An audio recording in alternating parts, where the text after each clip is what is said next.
Hey, welcome to Rideshare Rhetoric. I'm Clarky, And I'm Margaret. and this is a podcast about real people and real stories.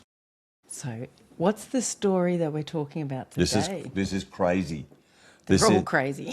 No, crazy. This is a dead person. Well, I thought he was dead. That's a different sort of ride share, isn't it? Well, let me paint the scenario again. I've pulled out the front of a house, and it's run down.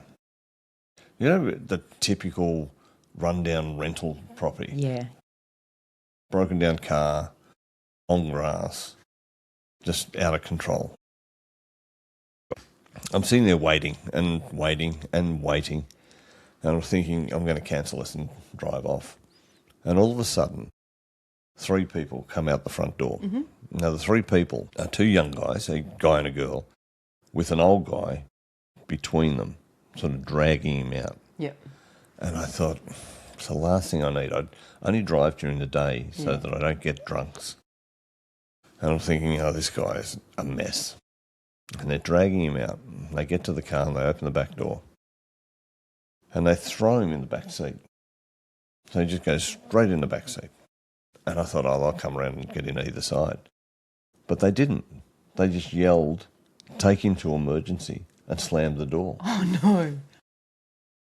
And I'm sitting there going, what the fuck? And they've run off. I can't even talk to them. They're inside the house, door slammed, locked. So I turn around to this guy and feel him. I don't think you can say that.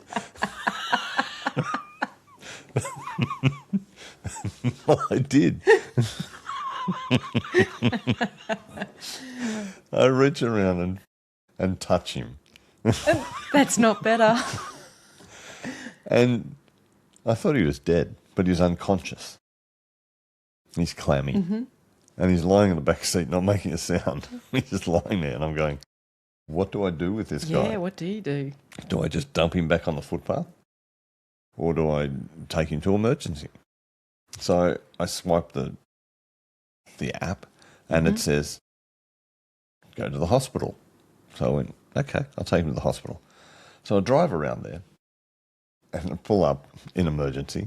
That's not a very big emergency. Yeah. Emergency. And I'm sitting there going, how do I get him inside? What do I do? So I thought, I'll just walk inside. Go in, walk up to the triage nurse and said, I've got this guy. He's unconscious in the back seat. I have no idea who he is. Explained the situation, how I got him. She said, well, we're really busy, as you can see, like a lot of care being shown. Really busy. Is there any chance you can bring him inside? And I went, I can probably do this. Did you have a wheelchair? No, just big and strong. Ugh. So I walk out and open the back door, grab him by the feet, drag him back towards the ground, throw his feet on the ground, try to pick him up, his head bobbling around all over the place, getting bashed. Dear. I get him up onto my shoulder, so I didn't pick him up into a fireman. Here you go. It's another guy. But I got an arm under his other arm and sort of start to drag him in. And he's just dragging. His legs are just dragging. So he's unconscious. Wow. And luckily we've got electronic doors so I can get in and I'll just walk in. And I walk into the emergency department and there's people everywhere. It was busy. And there's one chair. And so I turn him around and I throw him on that chair. But he can't sit up.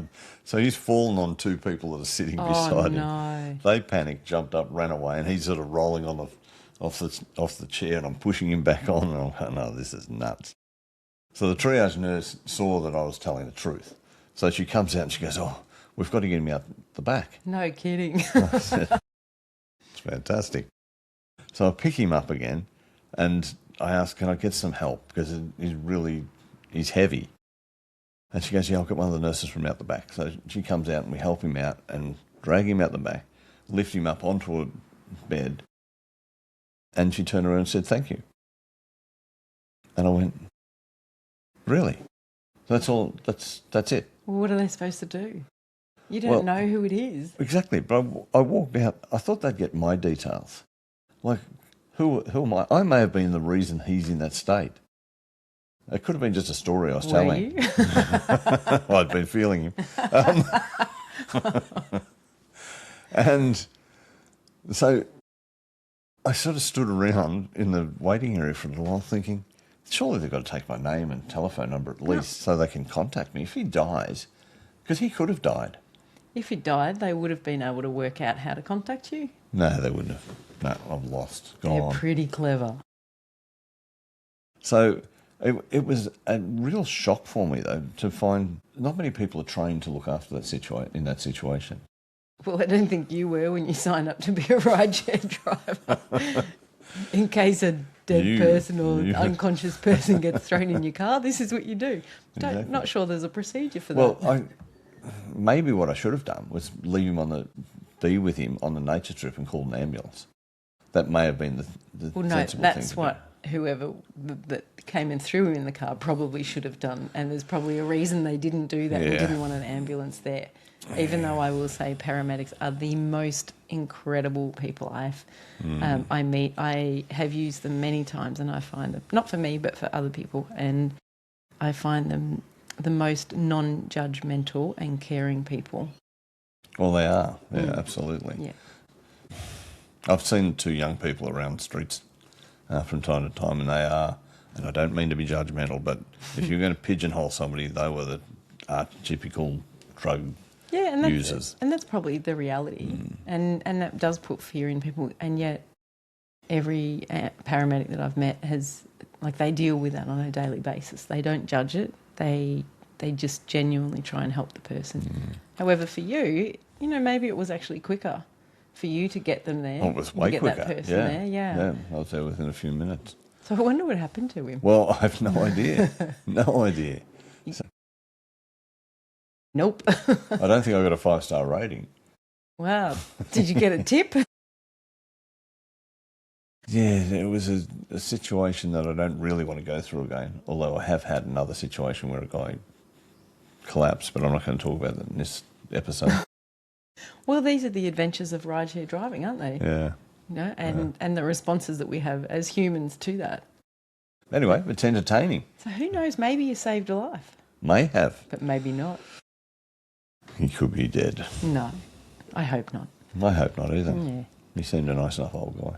Well, What? Which When part of unconscious. him? When you spoke to him, or when I touched him. when you? That's not a thing. Okay, so until next time, there could be some alive person in the car.